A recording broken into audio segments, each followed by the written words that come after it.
Redhawk is still one of the most popular neighborhoods in Temecula, and we like to do an occasional update on neighborhoods of interest. We'll give you the latest. Hi, I'm Jessica Genung with Active Realty and the Genung team. Welcome if you are new to our channel, and welcome back if you are not. Quick shout out to Alfonso, who was our very nice server today at Richie's Diner in Murrieta, and also a viewer of the channel. We love running into people who watch and support the channel.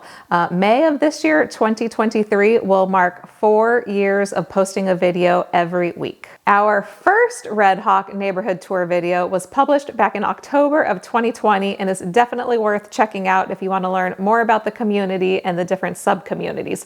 Just ignore the 2020 pricing, of course. Chris did a Temecula 2023 forecast by neighborhood video at the end of last year in 2022. If you happen to catch that video, that neighborhood breakdown format included Redhawk as well, and prices have gradually declined from the peak of last year around April or May. They've been continuing to decline in Temecula as well as the other cities that we study, Menifee and Murrieta. That forecast video that Chris made has actually held up pretty well and should continue for the rest of this year and possibly into the start of next year if we slowly start bottoming out and then begin a gradual increase again sometime soon. For this video, we pulled data from the most recent 50 closings over the past 6 months, which basically covers September through March as of the making of this video. The market has shifted for sure, although not a crash like some investors and buyers were hoping for this year. It's just leaning more towards a buyer's market. Everything is based on the interest rates, as most people know. Speaking of the interest rates, the Fed met for the March meeting on the day that I'm filming this video, and they have decided to increase the Fed funds rate 25 basis points, which was expected by most economists. We'll be talking about this decision and the impact on the housing market in a future video. Long story short, they appear to be getting more cautious, which in my opinion could indicate some lower mortgage rates ahead. Time will tell. Here is the data from A to Z. That is Anasazi Drive to Xander Court. Anasazi Drive is in Redhawk to Xander Court. Get it? A to Z. Xander Court has actually had a lot of listings lately, this particular street. It is in a community called Terracina, which is right by Redhawk. I often see it referred to as Redhawk. I do not think that it is Redhawk proper, but it's often rolled in the Redhawk data, so we're going to go ahead and include those figures for this video. And just to give you a little bit more info about that Terracina community, it was a Lennar community that just finished building out a couple years ago, so it's a pretty brand new community. Okay, so these 50 data points, these 50 listings that were sold that we pulled, they range in age from 1992 to 2017. So the 2017 likely was probably in Terracina. There was 5 homes under 600,000, and those ranged in square footage from around 1,700 square feet to 2,200 square feet.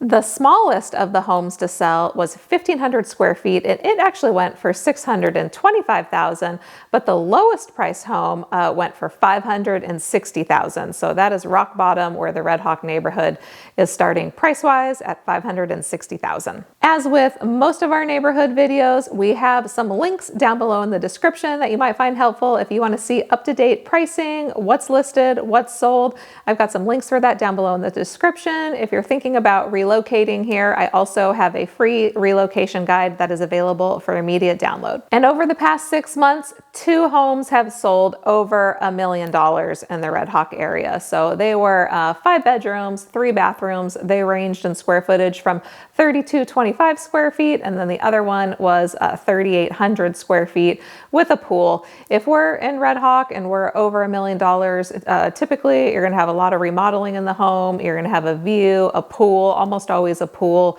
That's generally what it takes to get over the $1 million range in that neighborhood. Scott on my team just did an update for Redhawk, and he's going to come in here and give you that info. It's great info, so check it out. Whether you're a local or a visitor, most people familiar with Temecula will refer to everything south of the 79 or Temecula Parkway as Redhawk. Its actual location, though, is sandwiched between Wolf Creek to the west and Vail Ranch to the east. To the north and across Temecula Parkway, you have Paloma del Sol and Paseo del Sol.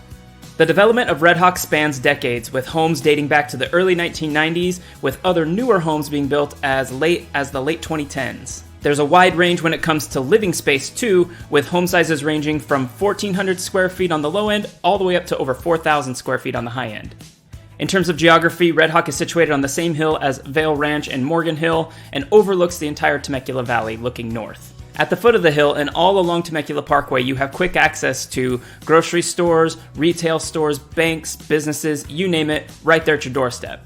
In the heart of Redhawk, you also have a large golf course, which is open to the public.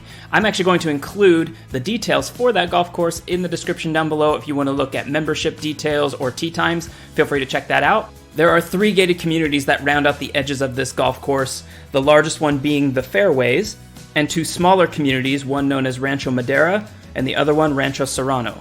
There's another development of 119 homes known as Vintage. It's not on the golf course, but it's also gated. The largest park in the neighborhood is Redhawk Community Park, located on the north end, and there are a couple smaller parks too, such as Sunset Park and Kent Hintergard Memorial Park. When it comes to schools, depending on where you're at exactly within the community, there are 3 elementary schools. Here's a screenshot from greatschools.org. I've included a link in the description below if you want to do a deep dive into any of these schools, but I just want to show you where they're located in proximity to each other. First up, we have Redhawk Elementary, which gets a 7 out of 10. Then we have Temecula Luceño Elementary, which gets a 6 out of 10. And finally, Helen Hunt Jackson Elementary gets a 7 out of 10. Now, regardless of where you live within Redhawk, this middle school and high school are the assigned school for the entire area. The middle school is Earl Stanley Gardner, which gets an 8 out of 10 on Great Schools. And for the high school, of course, we have Gray Oak High, which receives a perfect 10 out of 10 on greatschools.org. Again, feel free to check these out. I put the link in the description down below. And finally, I want to touch on property taxes and HOA dues. The HOA in Redhawk, as of the making of this video, is $35 a month. However, if you live in one of those gated communities I mentioned earlier, you're going to have a supplemental HOA due, which is going to run you between $100 and $130 a month. And as of today, I'm estimating property taxes, including all special assessments, to be between 1.1 and 1.4%. Great job, Scott. And as always, thank you guys for watching, and we'll see you next week. Bye.